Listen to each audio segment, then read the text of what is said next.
President Vladimir Putin has ordered Russian nuclear forces on high alert amid tensions with the West over his invasion of Ukraine. Putin says he wants Russia's nuclear weapons prepared for increased readiness to launch and raises the threat that Moscow's invasion and the West's response to it could boil over into nuclear warfare. In giving the directive, the Russian leader cited what he called aggressive statements by top NATO powers, along with the West's hard-hitting financial sanctions. The European Union's chief executive says the 27-nation bloc will close its airspace to Russian airlines, fund supplies of weapons to Ukraine, and ban some pro-Kremlin media outlets in response to Russia's invasion. For the first time ever, the European Union will finance the purchase and delivery of weapons and other equipment to a country that is under attack. European Commission President Ursula von der Leyen on Sunday. In another unprecedented step, we will ban in the European Union the Kremlin's media machine. The state-owned Russia Today and Sputnik, as well as their subsidiaries, will no longer be able to spread their lies to justify Putin's war and to sow division in our union. Von der Leyen added that we are proposing a prohibition on all Russian-owned, Russian-registered or Russian-controlled aircraft. Around the same time as Putin's nuclear move, Ukrainian President Volodymyr Zelensky's office announced that the two sides would meet at an unspecified location on the Belarusian border.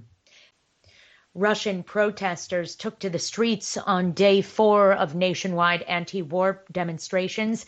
AP correspondent Naomi Shkanin reports.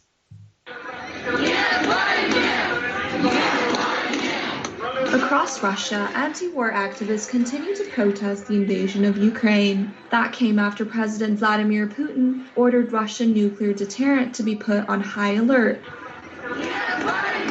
Chanting "No to War," hundreds of protesters gathered in St. Petersburg on day 4 of peaceful protests held in the city center. Police in riot gear grabbed protesters and dragged some to police vans for arrest. According to the OVD Info Rights Group, police had detained more than 350 Russians in 32 cities over anti-war demonstrations by Sunday afternoon. I'm Naomi Shannon. Tens of thousands of Ukrainians are arriving in Eastern Europe, fleeing the Russian invasion of their homeland. Experts predict between 1 million and 5 million could enter the European Union in the coming weeks. VOA's Lisa Bryant reports from Paris. Grabbing any form of transportation they can, many Ukrainians are crossing their borders in search of safety. This group of refugees is arriving in Poland by train. Others wait for hours to cross by car or walk kilometers to reach border points with Poland, Romania, and Slovakia.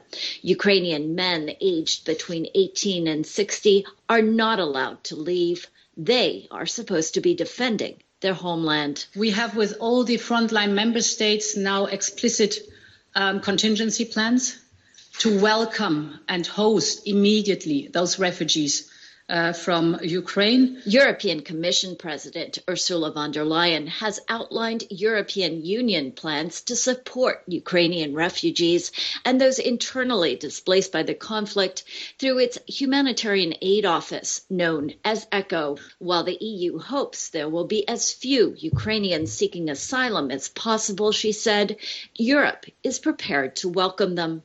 The United Nations fears that up to 5 million Ukrainians could seek refuge in neighboring countries, including up to 3 million in Poland. Lisa Bryant for VOA News, Paris.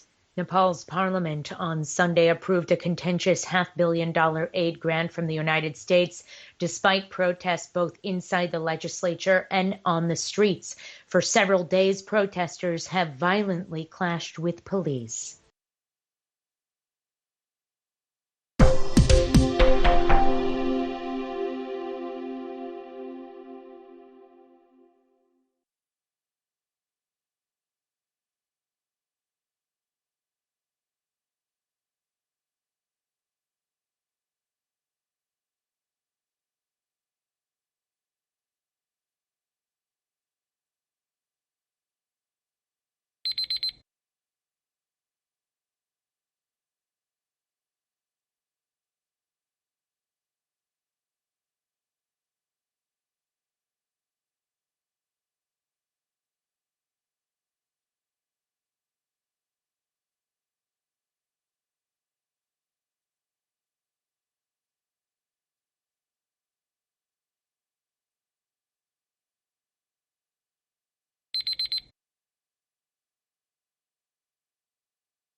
Hi, thank you for watching.